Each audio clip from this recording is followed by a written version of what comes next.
Oh, hey.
gate damage. So this one's pretty complex. I'm not exactly sure how it's going to go down. What I do know is I think I'm going to start out with some Glexo, see if that moves anything. If not, we're getting the K-bar. Woody Cost getting ready to try to photobomb this. Woody. One event. Now I hope what I did there in production when I'm editing this is I did that thing, right? Like, yeah, it's like 2:30 in the morning. I'm not going to do that, but you know what I'm talking about. One event. And you can see it like right here. A little too high. Is it right? Is it one event? One event! I should really stop acting like I do a lot of drugs at work. Hopefully that worked. We'll see. Kinda. It absolutely does them, I dare say, as well as Stanliner. And as much as it pains me, in some ways I like it a lot better than some of my Stanliner tools. Now, you can never replace all of them.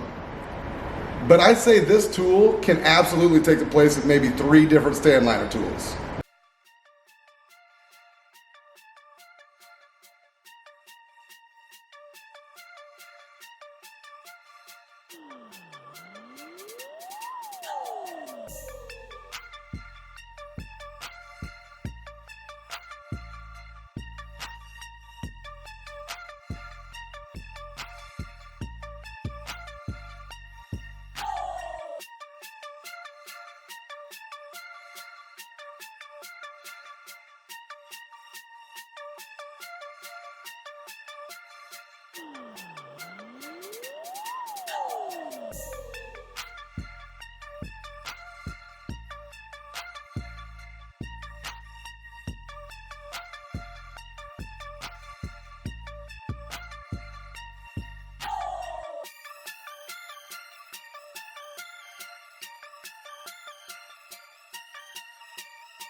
Oh, there you are. Roll on to... thing that I mentioned on my first take that don't touch that camera until I tell you to touch that camera. Forget now. 2 names, if I look up and you're touching that fucking camera I ain't touching again, the fucking camera. I am going... So, because 2 names can't operate a camera, this is going to be the second time I've said this. So that soft tip, are you fucking done or what? You're raising up more. Dude, I'm just this tall. Just be here. All right, you're there. Okay, so take 3 because of 2 names. This is why we don't hire Americans for anything anymore. They just can't do the job right. This Australian guy's doing fine. Look at him. Anyways, so I didn't put any camera. you're fucking icing me. Shut the fuck up, please. Here we go. Take 4. Okay, you see what I go through to get these 6 shots for you people, by the way? Look at this. Look at this right here. You see this? This is for you. Get the cigarette out of here. Don't smoke. Smoke's a bad cracker. It's a task in itself. So if I can... Woody Cost is going to try to sneak up on me any fucking minute. I can feel it. I'm going to punch him in the dick. Got me all fucking paranoid shit. Okay, so reverse that. So moving this. So next time you see me, if I'm not a complete, gross, disgusting piece of shit, I should be wearing different clothes because it'll be tomorrow.